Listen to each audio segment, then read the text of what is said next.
जल समर्पित करता था प्रतिदिन, रोज गंगा का जल रोज समर्पित करता था प्रतिदिन। एक दिन धर्म पत्नी चिढ़ गई। होता है ऐसा, पति अच्छा रहता है तो पत्नी थोड़ी सी क्रोधी रहती है, और पत्नी अगर अच्छी है तो पति थोड़ा क्रोधी रहता है। भगवान जब भी जोड़ी बनाता है ना तो बड़ा सोच समझ कर बनाता है। देख लो, तुमको यहीं से मतलब नहीं है, तुम तो त्रेता युग से चालू हो जाओ।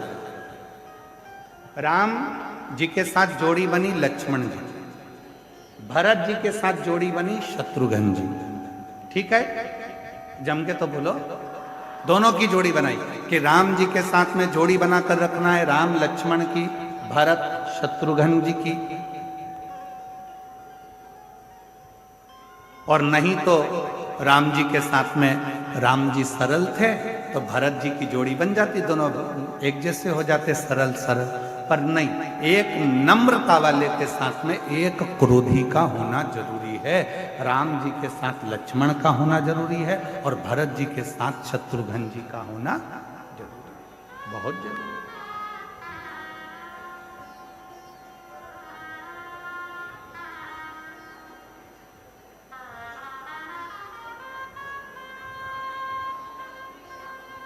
पति गुस्से वाला है, पत्नी थोड़ी सी नम्र, पत्नी गुस्से वाली है तो पति थोड़ा सा नम्र। वैसे तो पति बेचारा नम्र रहता ही है, ऐसा नहीं है कि नहीं रहता। मनोहरा की जो धर्म पत्नी थी वो थोड़ी सी क्रोधी थी, बहुत तेज, बहुत तेज। वो कुछ तो भगवान की भी कृपा होती है, जो भगवान के भक्त होते हैं उनकी धर्म पत्नियां थोड़ी तेज होती है। पत्नी अगर भक्त है तो उसका पति तेज होगा, और पति अगर भक्त है तो उसकी पत्नी तेज होगी। पर सतुआ बाबा जी, हम पर भोलेनाथ की कृपा है, हमारी अच्छी है।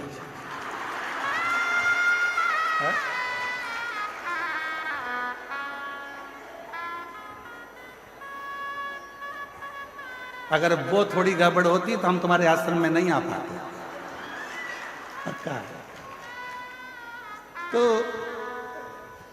ऐसा होता है, और कोई कोई परिवार ऐसा होता है जितने मेरे कल्पवास कर रहे हैं इस माघ के मेले में, जितने मेरे कल्पवासी हैं उनकी धर्म पत्नी भी अच्छी है, पति भी अच्छा है, दोनों मिलकर साथ में कल्पवास कर रहे हैं, भगवत वचन।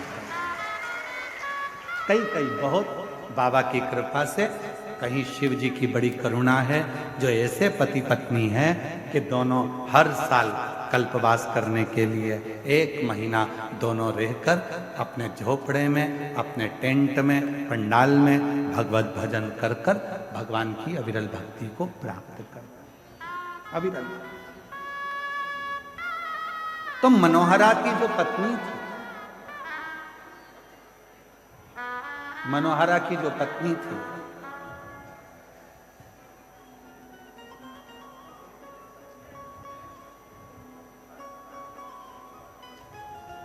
वो मनोहरा की पत्नी बहुत तीव्र थी, बहुत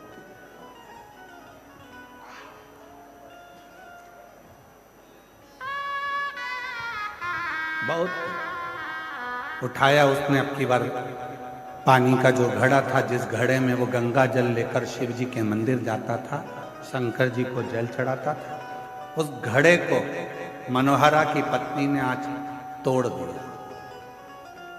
मनोहरा रोता हुआ शिव के मंदिर पहुंचा। शिव के मंदिर, शंकर भगवान के मंदिर में पहुंचकर हाथ जोड़कर कहने लगा कि आज मेरे पास में ना लोटा है, कलश है, और ना गंगा का जल, कुछ भी। और इतनी मेरी सामर्थ्यता नहीं है कि मेरे पास में अलग से मैं कलश को खरीद सकूं या फिर बर्तन ले सकूं जिस बर्तन में मैं गंगा का जल तुम्हारे लिए ला सकूं। रो रहा। आंखों से नीर बह रहा था, अश्रु बह रहा।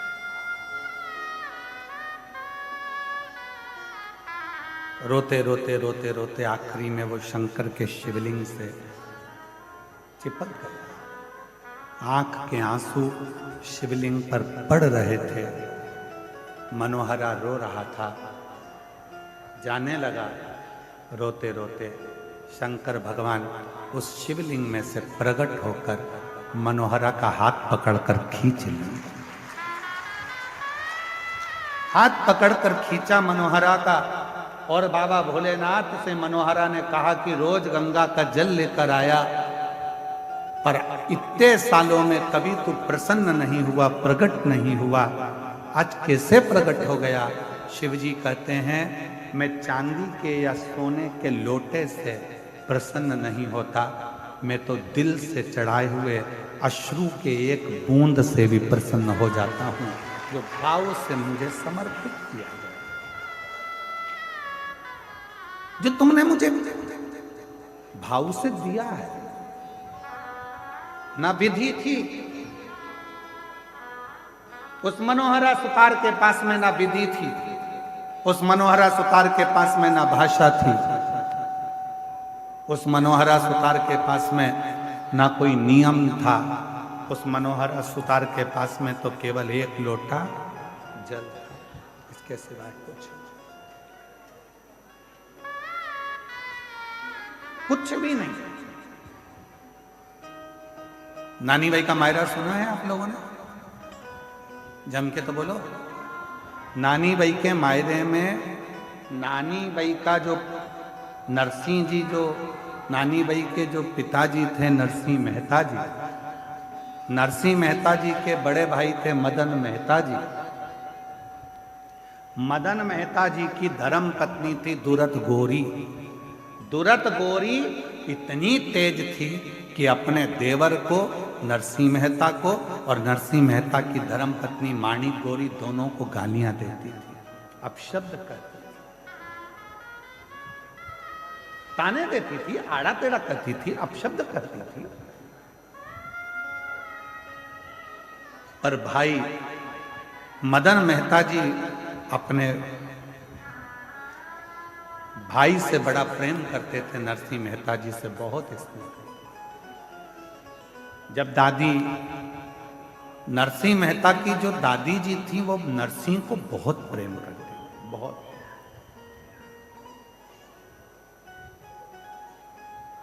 तो माणिक गोरी दादी को स्नेह करती थी, प्रणाम करती थी, पर दुरत गोरी कभी दादी को प्रणाम नहीं करती।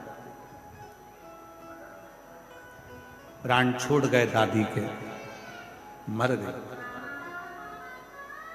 नरसिंह मेहता की पत्नी भी खूब रोई, और नरसिंह मेहता की भाभी भी बहुत रोई। पर नरसिंह मेहता की पत्नी जी को समझ में नहीं आया कि मेरी जेठानी दिन रात गाली देती थी दादी सास को, और दादी सास मरने के बाद ये गले चिपक चिपक कर रो रही है, सिर पे इतना लंबा लंबा पल्लू डाल के रो रही है। सास जिंदा थी तो पल्लू रखा यहाँ, और सास मर गई तो पल्लू रखा बिल्कुल छाती तक, और चिपक चिपक कर रो रही है। और थोड़ी देर तक रोई चिपक कर, उसके बाद देवरानी से बोली, मैं पानी पी के आई, अब तू रो ले। जब देवरानी रोने के लिए बैठी माणिक गोरी, तब उसको समझ में आया कि मेरी जेठानी चिपक कर इसलिए रो रही थी कि सास के कान में सोने की मुर्की थी, जो कान में डली थी, उसको दांत से कतर रही थी, निकाल। जब वो मुर्की निकल गई, रोते रोते लेकर गई और पानी के मटके में उसको डाल दिया, और आकर बोली कि अब दादी जी को लेकर चले जाओ, कब तक रखोगे? रोते रोते उनको लेकर गए। दादी जी के जाने के बाद 13 दिन नहीं हुए पूरे, और नरसिंह मेहता की भाभी ने नरसिंह मेहता को घर से निकालने का प्लानिंग कर लिया। जब प्लान बनाया उसको निकालने का, तब बड़े भाई को लगा कि मेरा बेटा, मेरा भाई आखिर जाएगा कहाँ, कहाँ जाएगा? तो फिर बड़े भाई ने विचार करा कि दुनिया में एक ऐसा है, वो देवाधिदेव महादेव है, और वो केवल एक देवाधिदेव महादेव है जिसके चरणों में मुझे मेरे भाई को भेज देना चाहिए। यदि मेरा भाई शिव जी के मंदिर तक चले गया तो निश्चित है जो मेरा भाई चाहता है उसको वो सब कुछ मिल जाएगा। जरा स्मरण करिएगा, नरसिंह मेहता का मायरा कब बचा, कब स्मरण हुआ। हजारों सालों का स्मरण कर कर देखिए कि वो नरसिंह मेहता के लिए बड़े भाई ने विचार कर लिया था, यदि ये शंकर के मंदिर तक पहुंच गया तो इसको शिव जी संभाल लेंगे। और हम भी तो वही शिव पुराण में कहते हैं, आप यदि शंकर के मंदिर में पहुंच गए, एक लोटा जल चढ़ाना प्रारंभ कर दिया तो शिव जी तुम्हें संभाल, शंकर जी तुम्हें संभाल, कोई दूसरा नहीं संभाल सकता, संभालेगा वही। के दरवाजे तक पहुंचो, शंकर जी की चौखट तक पहुंचो, शंकर जी के मंदिर में एक लोटा जल चढ़ाने के लिए पहुंचो, शिव तुम्हारे दुखों को काटना प्रारंभ कर दे, शिव तुम्हारे कष्टों को मिटाना प्रारंभ कर दे। जाना पड़ेगा, तेरे मंदिर में आना मेरा काम है और मेरी बिगड़ी बनाना तेरा। जाओ। नरसिंह मेहता जी शिव जी के मंदिर में पहुंच गए। रोते रोते पूरी रात नरसिंह मेहता जी ने निकाल दी। शंकर भगवान ने हाथ पकड़ा नरसिंह मेहता जी का और उनसे पूछा, तुझे क्या चाहिए? मैं जिस सांवरिया का भजन करता हूं, सांवरिया का दर्शन करा दो।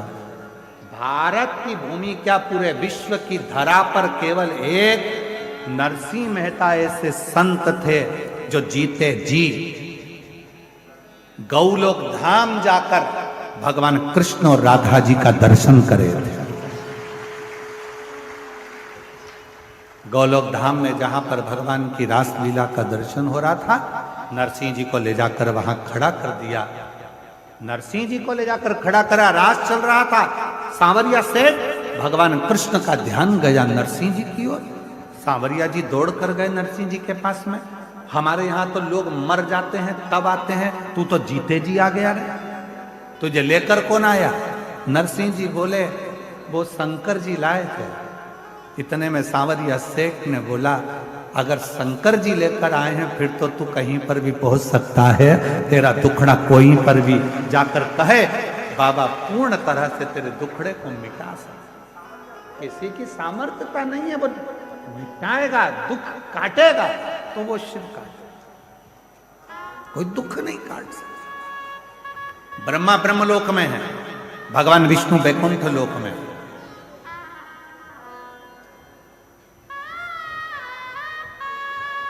जितने देवता पृथ्वी पर प्रकट हुए सबके जाने की खबर है, सबके जाने का प्रमाण है और सबकी कथा है।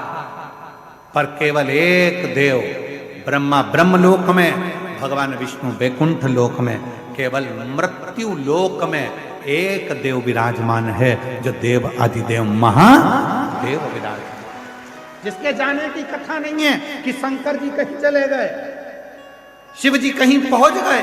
शंकर के तो यहीं कैलाश पर, काशी में, सोमनाथ में, मल्लिकार्जुन में, यहां तक प्रयागराज की धरा पर भी अगर पूरी भूमि पर, पृथ्वी पर कहीं पर भी घूम कर देख लो, शिव हर जगह मिल जाएगा।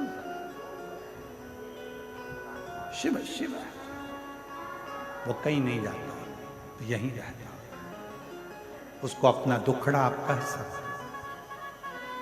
हमने कभी भी आप लोगों से ये नहीं कहा कि बहुत दूर शंकर जी का मंदिर हो तो वहां जल चढ़ाने जाना। हमने हमेशा आपसे कहा कि आपके घर के पास में जो शंकर जी का मंदिर है, वहां एक लोटा जल चढ़ाना प्रारंभ करो। क्यों? शरीर में रोग आता है तो पहले पास के हॉस्पिटल में दिखाया जाता है, पास के हॉस्पिटल में काम नहीं चलता फिर बड़े हॉस्पिटल में जाया जाता है, बड़े हॉस्पिटल में काम नहीं चलता फिर जाकर अपन लखनऊ में जाकर दिखाते हैं, लखनऊ में काम नहीं चले फिर जाकर अपन मुंबई पहुंच जाते हैं, मुंबई में काम ना चले तो फिर विदेश लेकर जाते हैं। अर्थात पहले अपने पास में इलाज करवाइए, दूर इलाज के लिए बाद में जाइए। पर दुनिया के लोग पहले दिन से विचार कर लेते हैं, अब की बार मुझे केदारनाथ जाना है, अब की बार मुझे अमरनाथ जाना है, अब की बार मुझे कैलाश पर्वत का दर्शन करने, परिक्रमा करने जाना है। हमारा निवेदन है, जो लड़के, जो लड़कियां, जो बेटे, जो बेटियां, जो नवयुवक बेटा बेटी कहते हैं मैं अमरनाथ जाऊंगा, अमरनाथ जाऊंगा, अमरनाथ जाऊंगा, पहले उनकी माँ से, माँ को पूछना चाहिए अपने बेटे से, अपनी बेटी से। तो पास के मंदिर जाता है, पहले पास के मंदिर जा, और जब पड़ोस के मंदिर में तेरा दिल लग जाए शंकर को एक लोटा जल चढ़ाने में, तब समझना कि अमरनाथ बाबा का दर्शन करने जाएगा तो वो तुझे गले से लगा लेगा, वो तुझे अपने हृदय से लगा लेगा। मालूम पड़ा, हमारे यहाँ जो बड़े बड़े डॉक्टर होते हैं, बड़े बड़े हॉस्पिटल में बैठते हैं, वो छोटी वाली फाइल को देखते हैं। लाओ दिखाओ, पहले तुमने डॉक्टर को दिखाया? हाँ साहब, हमारे गाँव के डॉक्टर को दिखाया था। फाइल दिखाओ, लो साहब ये फाइल, ठीक है। और किसी को दिखाया? हाँ साहब हम प्रयागराज गए थे, वहाँ दिखाया, प्रयागराज की फाइल दिखाओ, ये साहब। फिर हम काशी गए थे, काशी की फाइल दिखाई। फिर हम मथुरा गए थे, मथुरा की फाइल दिखाई। उसी तरह जब तुम अमरनाथ, केदारनाथ, कहीं उच्च बहुत ऊपर जाकर अगर भगवान का दर्शन करोगे तो वो भगवान भी कहेगा ला जरा फाइल दिखा, कहाँ कहाँ होकर आया है, कहाँ के शिवलिंग पर जल चढ़ाया है, मैं भी तो जानू, तू मेरे करीब में आया, आ मेरे पास नजदीक आ, वो बुझाएगा, वो स्वीकार करेगा। टूट गए जैसे उस मनोहरा भगत का, मनोहरा सुतार का घड़ा टूट गया था, आंसू से शिव को प्रसन्न कर लिया था। शिव पुराण कहती है, भगवान शंकर की कथा कहती है, शिव तत्व कहता है, शंकर की कथा कहती है। भगवान को दिल से, विश्वास से, भक्ति से रिझाने का प्रयास करोगे तो शिव रीझ जाएगा, भगवान शंकर रीझ जाएगा।